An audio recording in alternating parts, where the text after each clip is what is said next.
Okay, so welcome everyone to our webinar on deconstructing your shopper's digital body language. My name is Eddie Casado. I'm the Senior Growth Marketing Manager at Mouseflow, and I'm joined by two very talented people. I'm super excited to have them actually on this webinar. One of them is Mårten Bokedal, who is the Director of Product Strategy at Optimizely, and my colleague Jakob Ohlsen, who's the Director of Enterprise Sales. We're going to give a little bit of time for the rest of the people to join us, but yeah, so I can see that a couple of people are going to come in soon. So let's give them a couple of minutes, okay?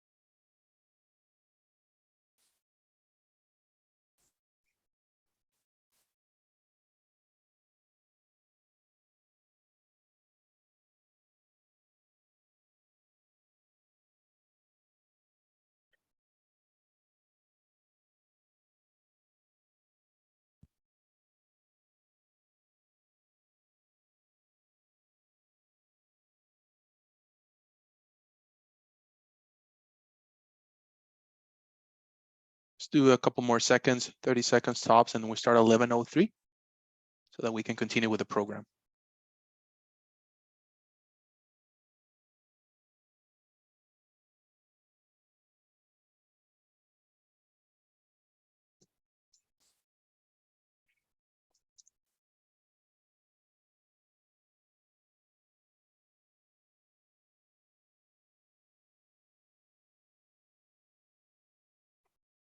Okay, I can see one person. So why don't we just kick it off? As I was saying, Mårten, maybe you can start saying a few words about yourself and your current role at Optimizely, and then we can go over to Jakob and do the same. Absolutely. Hi, everyone. Super excited to be here today. I'm Mårten Bokedal. I'm a Director of Product Strategy at Optimizely. So it means that for the couple of last years, I've been working with our product development for especially our experimentation products. I do come from the marketing background. So 10 years before that, I've been helping our customers optimizing their digital experience. So that is a topic that I have very close to my heart. So I'm looking forward to talking more about that today. Thank you, Mårten. I can introduce myself. My name is Jakob. I'm Director of Sales at Mouseflow. Been here for about 2 years, but I also have a background within digital marketing. I've been working with that for a lot of years. That's great, guys. Thank you. As I said, super excited to have you. I think it's your time to shine, Mårten. You have the control, so take us away. All right, thank you very much for that. So we're coming to one of my favorite topics, which is deconstructing your shopper's digital body language. But before we start to talk about the agenda today a little bit more, just let me give you a little bit of a background also if you haven't heard or if you don't know more about Optimizely. So most people actually in the Nordics know us as Episode. We started us as a content company with CMS that also went into commerce, both B2B and B2C. But digital is also advancing in many different areas. So through acquisitions, we also moved into content marketing with our platform Welcome, customer data platform Sios, and also a little bit more what we're going to talk about today, Optimizely, which is an A/B testing experimentation tool. So today we are Optimizely, a global company with around 9,000 customers, ranging from both B2B and B2C in different areas and in different verticals. But why is it also that we have been advancing our maturity in terms of getting more products in? Well, we believe in 3 areas. Is that the digital presence is one of your most important products and becoming more and more important. Content is at the core of every great customer experience. And to deliver a good experience, you have to balance creativity with science. So that is a little bit more we're going to talk about today. How are you delivering modern experience with a creation of a mix of art and science? Why is this becoming important? Well, We all heard about COVID. We're a little bit tired about talking about it, but we've seen an accelerated digitalization the last couple of years, and it's just becoming steeper and steeper. What it means more or less is that the physical meeting and body language in the way we used to meet and greet people and know people has turned more into digital. So this is kind of how most of organizations and companies that encounter me see me nowadays, regardless if it's my tenant, if it's my bank, if it's my local pizza delivery. So they see me in terms of touch points in the digital channels. It's also about customers demand and expect more. So every time we more or less encounter a good digital experience, our bar is set to higher levels. So that's becoming kind of like our norm for what we expect in digital channels. So expectations are always on the rise as well.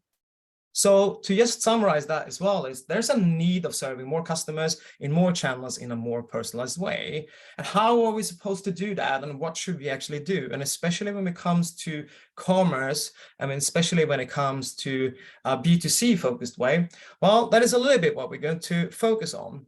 But I need to say, though, that even though a lot of things has changed on the side and we've seen that customer behaviors is changing, a lot of the customers or that we encounter, so the companies, still have quite of a traditional way of looking at customers. There's a lot of traffic coming in, and there's a lot of conversions coming out.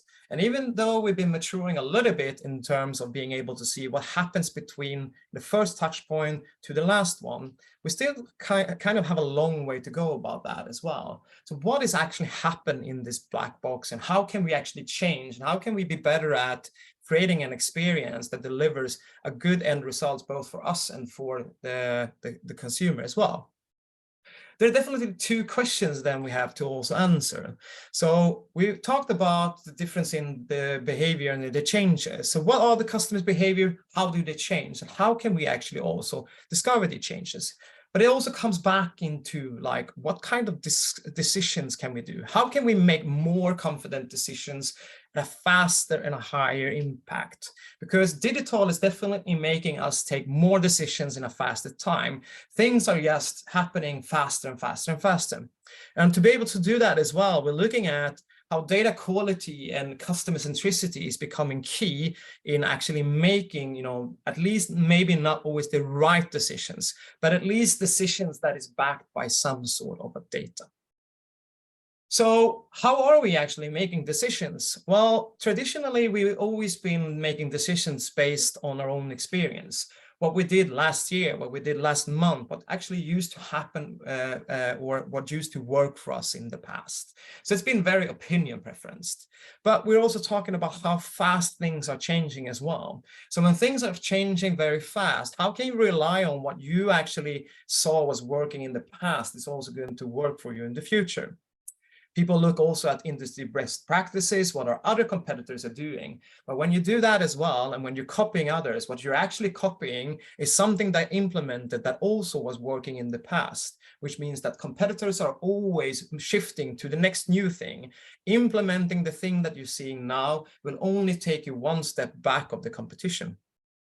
It's not bad to listen to customers' feedback, to actually have that customer voice in the decision-making of what you do, everything from service. But one thing we learned through history of time is that people don't always say what they think, and they don't do what they say.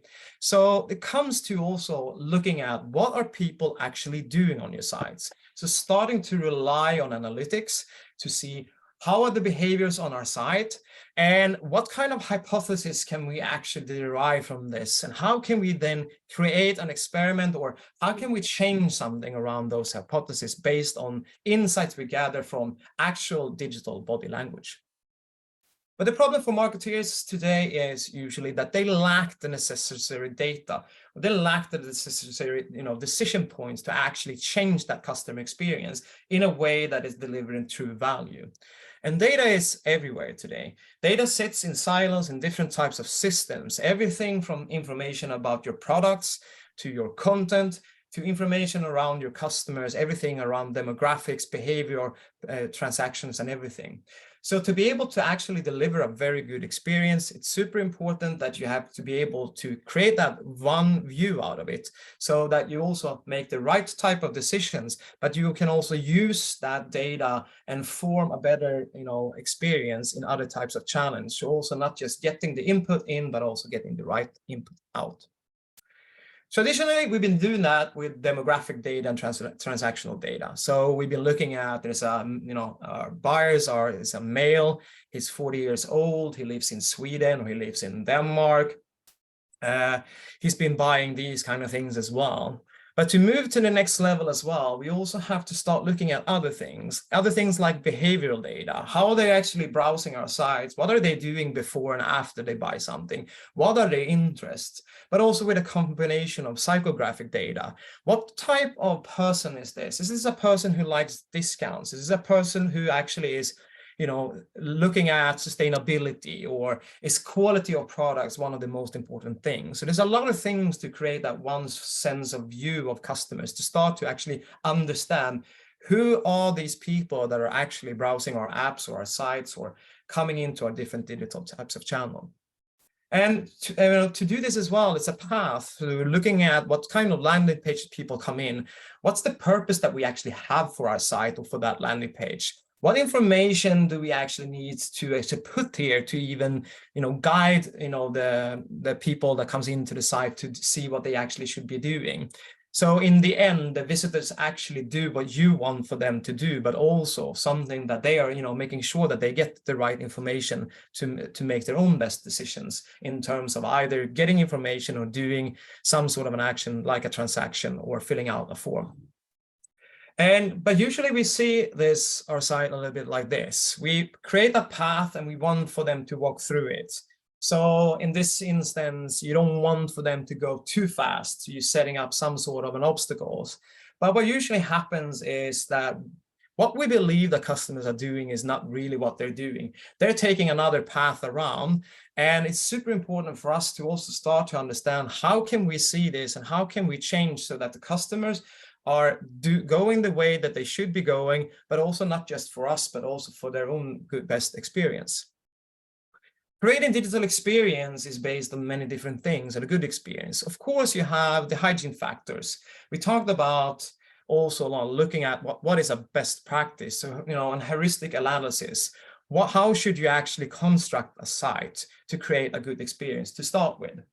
But there's different things in different sites, and we've been seeing that in research as well. There's not one site for one type of people that works the best for everyone. So you also, of course, have to add analytics to track how are people actually moving through that site or moving through that landing page.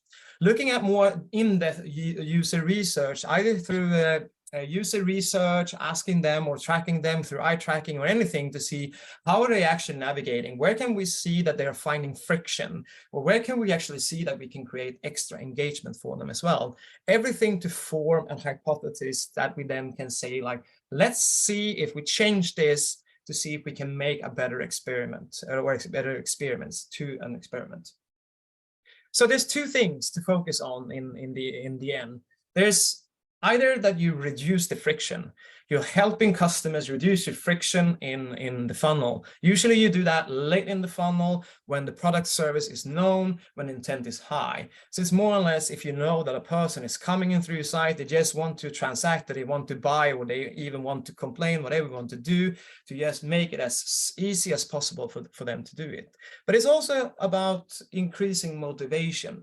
So for first-time visitors that comes into your site through not a branded keyword, how can we inspire them to continue to browse, to continue to engage in our site, to also take the next steps to move ahead, so they're not just bouncing through the sites and going into another direction as well.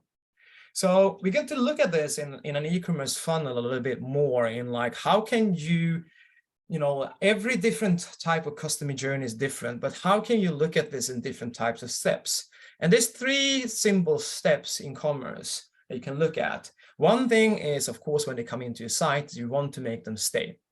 How can you move to make them actually convert, to go through your product sites or other sites and actually buy something? And the last stage is, of course, that you want for them to continuously come back and buy more throughout the time. We're talking about loyalty.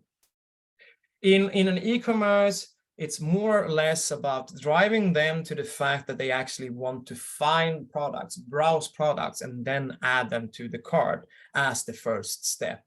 And as the latest step of the journey is to make them actually pay, is that when they add it to the cart, to also actually check out and actually complete that purchase. And we're going to talk a little bit about the intersection between finding products and adding to carts and just starting that checkout as well, how to make that a smoother journey and how to focus on that. So just to give you some inspiration about how to make them stay. Nike, when they were looking at their visitors coming into, as a first time, they understood that people are not just, and their customers are not just looking at, I want to buy a shoe, or I want to buy sportswear, or I want to buy streetwear. They realized that they were a little bit aware about how much they want to spend. So in the beginning, they didn't have the option of filtering out what were the prices. So they added this into the menu as well. So you can add up like how much are you actually looking at to spend on your shoes. And by doing that, they're actually filtering out a lot of the product that doesn't make sense for them. Products that they wouldn't afford to be able to buy, or products that might be a little bit not having the quality that they needed for their purpose as well. By that, removing friction or creating that engagement to keep on searching as well to do that. So that's one of the key things that they were learning about their customers. Another customer is an Australian retailer as well, to see like how can we get them to be more engaged in the products and to stay on the site. Would that be actually adding a video on it? They didn't know this, so they actually put this as a test. So they had a function of, like played video, and instead, of course, of playing the video, you get a pop-up to say, would this feature be of importance of you? And people could click yes and no. And by that, they actually learned that people really wanted to see and move around to see how this was looking from different types of angles as well. And in that sense, they actually decided to invest also, make that decision to invest in doing that as well. So we're coming to the other phase that we're going to deep dive a little bit more today, is like when people come into your site, how can you actually make them a little bit more triggered or intrigued and engaged to actually focus on your product page and take that a step further. And with that, I'm actually going to hand it over to Jakob, that is going to talk a little bit more about, what can you do to unbox, your product page. Thanks, Mårten. So if we take a look at now in this case, especially the product page, how can we understand what people are doing on that page? For that, we need a website behavior analytics tool. And with that, we can start to understand how users are interacting with your product page, how they are using it, what they're clicking, which CTAs are working, which are not working, how are they interacting with the product items. And all of this will make us understand, of course, usage, but it also makes us understand how we can easily fix small bugs that will make, the add to cart rate higher. And we are able to build these hypotheses that we can use for later A/B testing with a tool like, for instance, Optimizely. If we take it, especially website heat maps and session recording, those two tools can help you understand how users are interacting with your product page, how they put items in the basket, and you will learn about click, scroll, and attention behavior, what people are focused on the page, how far down the page they're getting, are items placed correctly, are users able to find what they're looking for fast. So getting an understanding about these things makes us able to see if we have built our product page correct, because if your product page isn't working in the best way, people will not put items in the basket, and that's kind of the first step that we need to fix before we can go and look into the checkout behavior. When measuring CTAs and product items, you'll start to see what brings conversion and what doesn't. So if we start to look into especially these boxes that you can find on your page, we are building this, or we have this friction engine that you can use to start to analyze and detect the users that experience frustration and things that are not working for them. I also feel we should take a look at how companies in the past have had their mindset. So in the past, also what Mårten showed, this black box, we're driving a lot of traffic into your site, and we have a conversion rate, and that's great. So we are just pushing more and more traffic into the website and sell with a conversion rate of, I don't know, 3, 5, 7%, and say that's fine, it works, we are earning money, and we're just pushing more and more traffic in. But instead, let's try to change the mindset a little bit. Let's try to treat our visitors a bit better. Let's try to figure out how we can make them, first of all, stay longer, but also make them be more likely to add items to the basket and make them convert in the end. If we start to treat visitors better and try to increase the conversion rate, it will be much cheaper to start to use time on that instead of just pushing paid or pushing money into paid, and that will also increase in the end the conversions.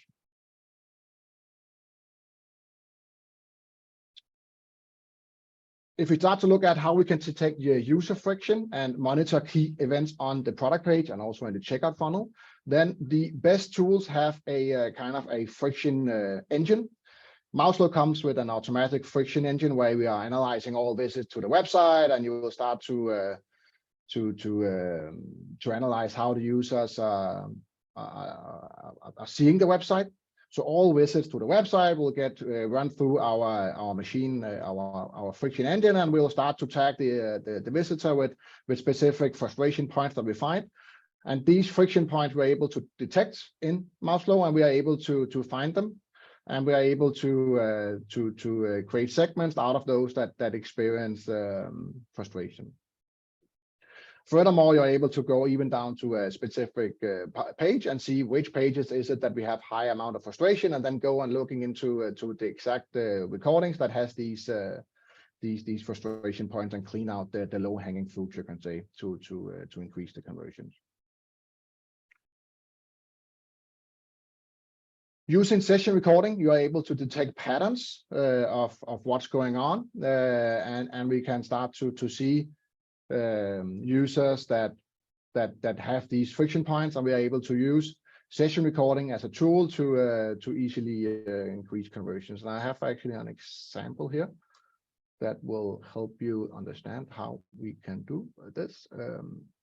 So this is an example of a standard session recording, which are started. Then if we start to monitor certain things, like for instance, the shop now button, that one we can measure and see what conversions and what are users doing after clicking this, and see if that is something that we should change, make bigger, make a different color, and so on.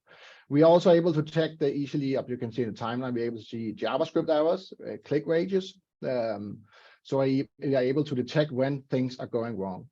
Anything that the user is doing on the website, we're able to tag and segment users on. So if we're going into, for instance, the checkout flow, we're able to detect how users are using your checkout.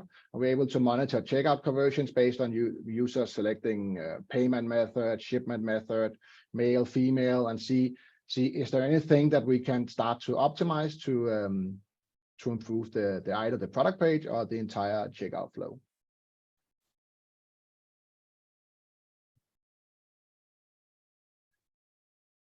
When we get the product page to work, we are starting to getting people into the actual checkout part. And this is where we need to understand and monitor the checkout funnel and understand why people are dropping off. It's important that you understand your funnel. So some funnels some checkout flows are based on singular URLs, and some are based on single page application steps, and some is a mix. It's important that we get all of these steps into the funnel so we can see exactly what step of the checkout is where people are dropping off. Doing that, we are able to analyze differences on different segments and different user behavior and see differences in conversion rates. And we are able to create these hypotheses to later do A/B testing and then see if what we change will actually make an impact on the conversion rate. I've brought an example. This is just a standard funnel. So this is our checkout flow where we go from a sign up to a sign up success. In many cases, it will start with a product page, a card, a payment type, and then a confirmation. Each funnel can look different, but in this case we have a conversion rate of 70%. Made up example here. So if we take a look at, for instance, a segment that we have brought in here. So Mouseflow will, and many other tools will also detect automatically campaign values, UTM campaigns, UTM parameters. So if we start to use those, we can start to analyze the effectiveness of your paid campaigns or social campaigns or email blast and so on, and see what brings conversions and what does not. So in this case, it's a filter on a brand campaign in the US. So this is only traffic coming from that Google ad. In this case, we can see that it starts with 23 people. It's not much, but in this case, the majority drops on step 1, where we can see we're dropping 21%. So where these tools are really, really strong, and where we can start to identify friction and a hypothesis, is that we can go in and watch the drop sessions of those 5 people that drop from the sign-up profile. So this makes us able to go directly deep dive into each visitor's recording of those that drop from this step. And this is what you are able to do. And when we're doing this, we are able to detect a lot of things that you can improve on your, in this case, the checkout flow, but it could also be in the product page. And here we have kind of just an example from a customer about different things that you are able to push in. It's just, and this is mainly from in the checkout part. But my favorites is, of course, you can monitor people that are adding things to the cart. You can see cart dropped events, and you can see segments and recordings of those that drop the cart. You can push in cart value, payment method, shipment method. And again, the payment method, maybe you have an issue on let's say that they're selecting PayPal, and when they choose PayPal, they are dropping a lot, dropping the cart a lot. In these cases, you are able to detect this and see recordings of those. But there's a lot of different things you can do. One other good thing is that you could also monitor 404 events, not so much related to the checkout, but maybe more on the product page. So if you're having links that are not working, we're able to push in a 404 event and see the entire session recording of those that landed on the 404 event, on the 404 page. So you can see what happens up to the 404 page visit. So working with session recording, segmentation, and A/B testing. That's what we did for the Danish company Range, a rather large Danish e-commerce shop, where we actually did kind of like unbox the black box. So we made them understand what happened in between when the visitor came in and when the visitor converted. So by getting this understanding about what worked on the site, on the product page, and in the checkout flow, and what didn't work, where did we see frustration, where did we see errors, we made in a short period of time recording 500,000 sessions per month. First of all, we started lifting the conversion rate for cart by almost 10%. Next, when we increased that, we looked into the checkout flow and managed to increase the conversion rate in the checkout by 10.8%, which is a lot. So again, by starting to looking into not accepting a certain conversion rate, but starting looking into what can we do to actually increase the conversion rates, we are able to bring a lot of value into your shop. So just imagine for your guys that if you imagine just looking into what would it make, or what would it mean for you if you increased your conversion rate by maybe not 10%, but just 5 to 1%. That's potentially means a lot of extra revenue coming in. And with that, I think I will hand it back to you, Mårten, again. Yeah, thank you very much. I love the expression of unboxing the black box. I mean, look at things like with Mouseflow, you can actually look at what is going on and what is happening, how are people actually browsing your site as well. This is kind of the core in where you get the inspiration, where you can find those triggering points in where you see friction that creates that hypothesis in where you have to make an actual change to reduce that friction by also them conducting an experiment to see, is this actually helping to solve that problem? Otherwise, we have to go back and do that. So optimization is super important. And we talked about also that there are friction points that is just throughout the site. It could be bugs, it could be problems. But looking at your customers as well is like, you don't have one type of customers. You have different types of journeys as well, depending on who they are as well. So how can we also move from doing optimization and just looking at general optimization to also go into doing experimentation around different types of personas, different people? And why is that important? Well, if you're a retailer and you're selling clothes and you have female shoppers and male shoppers, you have 60% female shoppers and 40% male. I mean, if you would optimize the starting page to be more towards female people, in theory, that would create a better result because you have 60% of your visitors as females, but that would not lead to a better experience for the men. So being able to also change that depending on who they are is also important.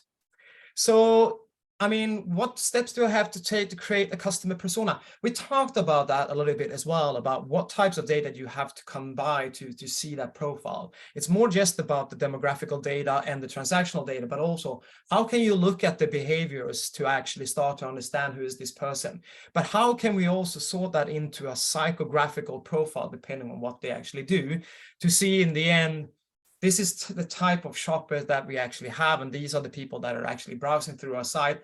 How can we help Jake in this case to deliver a better experience for him, depending on what he wants to? So just an example, just buying something, according to me, as boring as a lawnmower. So for some people, this is super interesting. For me, this sounds like a nightmare. But just what kind of things on a product page, what can you actually do for this to actually optimize this page or to remove the friction or actually even create engagement on it? There's a lot of things that you can do. You can create a different headline, change the text around it. You can change the image. You can change the product descriptions. You can also set the price in a different range for it. And you also can, of course, change around the call to action button. And how would you know what to actually change depending on it? Well, you need to have those kind of hypotheses as well that you create also through that user research, through Mouseflow and other analytical tools, or even through questions to see, what if one hypothesis is that we have to look at the person has a psychographical need of being environmental sustainable, and how can we actually then create different types of copies that would be, moving towards people with that mindset. Other thing as well is, of course, that even like in terms of price, we could even personalize the price depending on, maybe in some areas they don't have a lot of other competitors, so that also that in this area you are the only types of shop as well, which means that you have a higher engagement about that as well.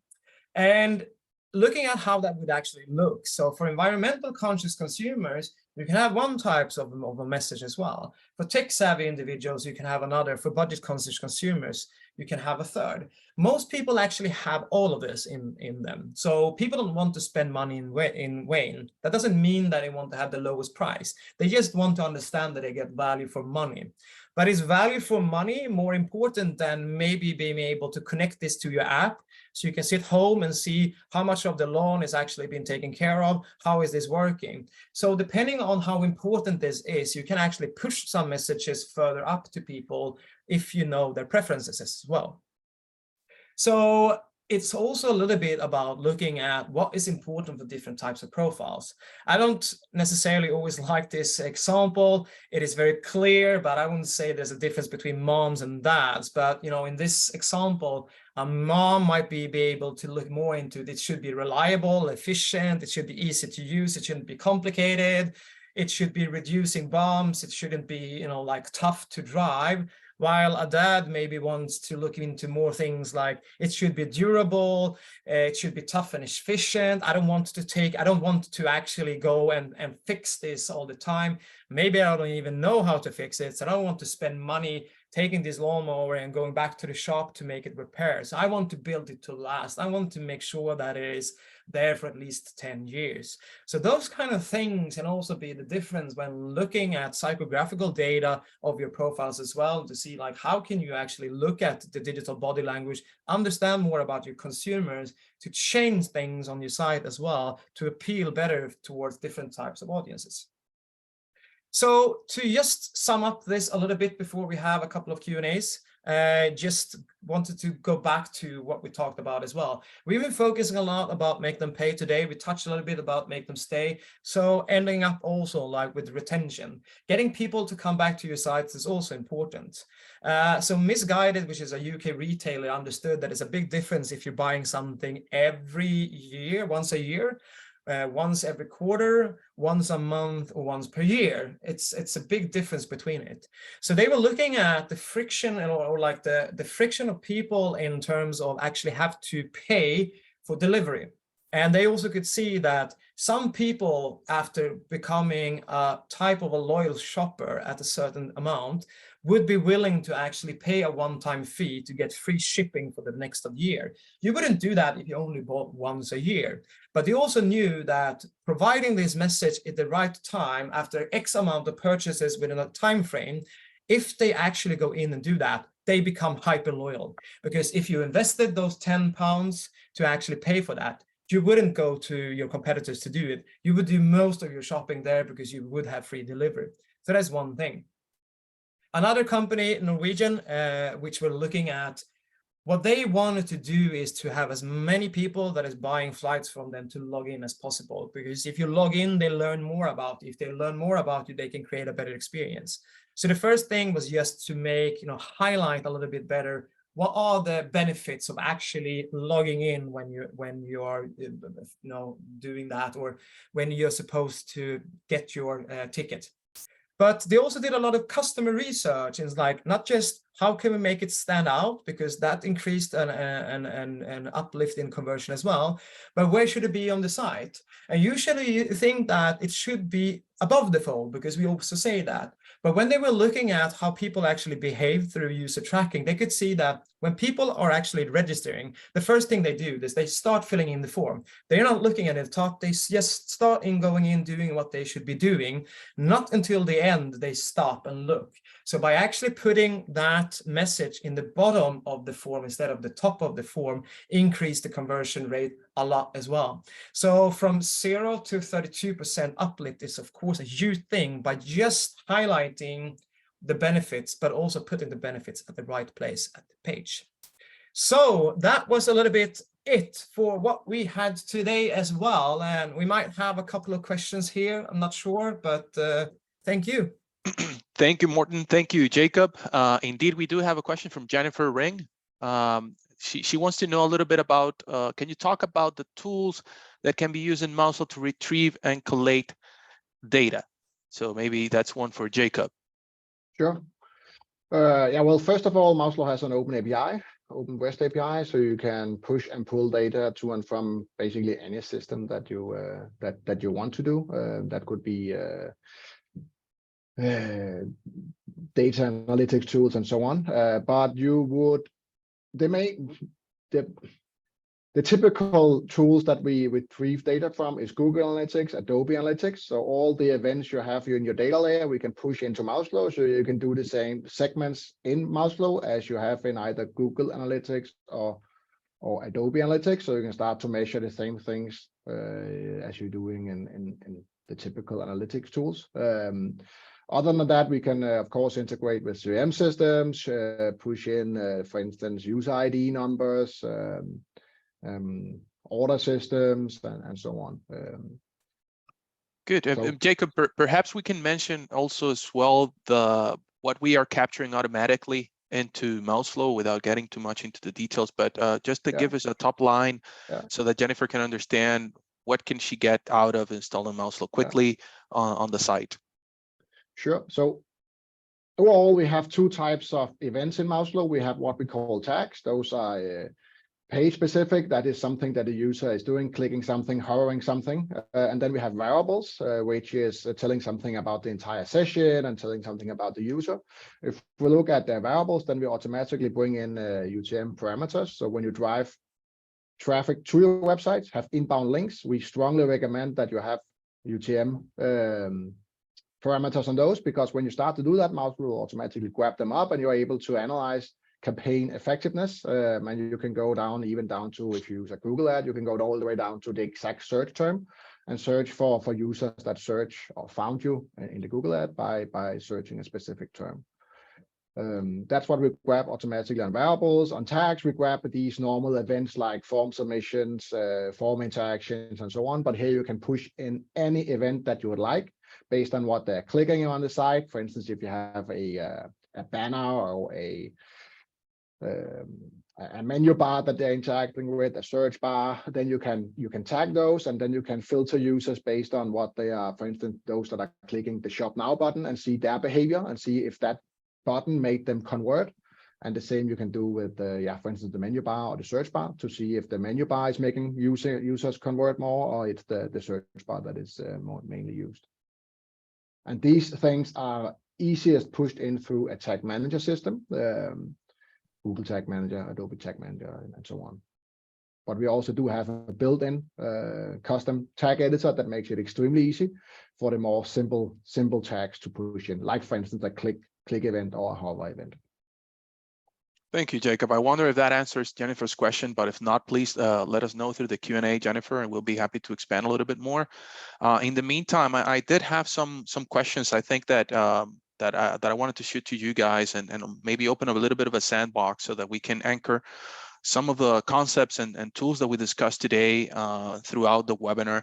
I know that we've been trying to unbox the black box, like Jacob suggested, and the black box presented by Mårten. But I wonder if there's a practical example that we can go through to kind of help people understand what would be the process that one would follow to understanding and deconstructing that digital body language, right? So if we were, say, to launch a campaign with a new ICP, an ideal customer profile that we're getting from another department, say, okay, so this is the target, this is the segment that we want to launch a campaign on. Maybe Mårten and Jacob, can you guys work together in creating this maybe sort of checklist, right? So I would, for example, I would get data from traditional analytics, download that data specifically for this type of demographic if you're using Google Analytics, and then the next step and the next step and so on. Am I putting you on the spot too much, or is it something that we can just whip out quickly? I'm not sure if it's quickly, but I mean, all in all, what most people forget about is to have a very clear understanding of how do you relate digital goals to your business strategy? What is it that you're actually trying to achieve here? Are you trying to achieve to get more traffic towards a place? Do you want to have a higher average sale? Do you want for them to buy more products? Do you want to do the next sale, etc.? So those kind of things is always important to have in line. Sometimes people, yes, go in and optimize without having a very clear mindset about it. So deconstructing the shopper's digital body language is also deconstructing your own goals and seeing that in different types of stages to then, like you said as well, form those hypotheses. Because it's a little bit like Jacob said as well, it's when you start to be more granular. Is it actually the Facebook visitors that are bouncing? Is it the people that came in from another place? So the thing is also that you should be able to understand the data, because otherwise you're only seeing a lot of traffic that is bouncing and you're doing something, and it might be helping a little bit. But being able to deconstruct also anything from sources to behavior, to also automatically get an understanding of who are those people, that is kind of what forms your hypothesis as well, to create something and make a change, and right. Then actually do that experiment or run that experiment or do something else around it. And that is, you know, that you need different types of tools to do as well. Right. So it does sound like you need to kind of define the segment and look at the data, you know, critically, not necessarily looking at the lump of data. So get as granular as you can. And this is, I'm trying to use it for myself so that everybody joining and watching the webinar later can actually put this into practice, right? So understanding, you can understand the whole, but it will be better to come down to the granular, look at the segments. In this case, I think Facebook is a perfect example. We all know the bounce rates on Facebook and how different it is from other high intent channels, right? And the next thing you mentioned, Mårten, is I think where Mouseflow or this session replay and heat maps would come in is the evidence, right? So you formulate the hypothesis and then you back up that hypothesis with some evidence, right? Jakob, I don't know if you have any other thoughts on that. Yeah, sure. I think it's correct what Mårten is saying, but I will also like take maybe a step back and see if we're driving if we're running a new campaign and we're driving traffic to a landing page. I would start like step one is to start to look into on heat maps, look at how are users from a specific segment perceiving this page. Are users able to find what they're looking for? What are they clicking? What they're hovering? How far on the page are they getting? Are things placed correct? And next I would go and look into friction events to kind of clean out the easy fix. So see if we have broken links, we have things that are not working, to have JavaScript click errors on the page, and then do some different things on segmentations and see if there's difference in different, user behavior based on different segments. When we start to look into, or if we start to clean out the box, and we now feel that the page is working after doing, of course, some hypothesis and A/B testing, we can then look into the funnel, start to see, okay, now we know that the landing page is working. We're driving traffic from the landing page into the funnel. And then the next step would be to go in and analyze how can we then make the users move further in the checkout flow, like with the range case, going in and monitoring specific user behavior events in the checkout, and see if we have things that are making them drop. It could be too long of a form that we analyze. It could be a specific again, a thing that need to events that they need to do on the checkout that make them drop. So my kind of simplifying the checkout flow to increase the conversion rates. And I think it's, yeah, sorry, go ahead. Yeah, and this is where a session recording tool would be helpful to create these hypotheses and then do the A/B testing to. Yeah, which is what I wanted to share. I thought it was super interesting and enlightening actually to see. Mårten, if you could go back to the slide with the, I think it was a Norwegian example where you had the USBs at the bottom of the page, because I thought it's interesting to see how, one data, it's the one with the Norwegian, your slide with slides with the USBs. I think it was towards the end. Let's just get there. But yeah, I was saying that I thought it was interesting because sometimes we think about scroll depth in a different way, right? Most of the time the tendency is like, oh, you need to put everything above the fold. But sometimes it's not so much about hitting them with the information the moment you want them to read it, but also understanding what the information, the role of that information plays in qualifying that customer. And I think this is a very, very good example of how, as you iterate, right, with personalization, you iterate the experiments and you gather that evidence like Jakob is suggesting from looking at the heat maps and scroll depths, and then you start to develop this hypothesis, right? And I wouldn't have bet that putting the USBs at the bottom of the page would have actually increased conversions by 32%. So I think it's super enlightening and also something to think about in the future as we're developing these personas and developing this hypothesis, is to understand the message, the content, how is that qualifying the customers and getting them across the finish line quicker. Also about the maturity of that content as they progress on their journey, right? So maybe the USBs were too high up in hierarchy for the level of maturity that user had. So I thought it was a perfect example to kind of close down full circle the webinar, and also we don't have any more Q&A questions. I know I can think about 1,000 things to ask you guys, but we're a little bit over time, and I want to thank you both for joining the webinar. Mårten, thank you for making the time and walking us through in depth on what is the digital body language and all of its extensions, and Jakob for shedding a little bit of light on how to use Mouseflow or tools to actually bolster your evidence and also your understanding of the customer. So Mårten, Jakob, I don't know if you have any parting words, but this would be the time to say goodbye. No, thank you very much for inviting me. Thank you. Thank you, man. Thank you. Appreciate you. All right. So this will be it. Thank you for joining us, and I look forward to seeing you on our next webinar soon. Have an awesome week, I guess. So see you. Bye-bye.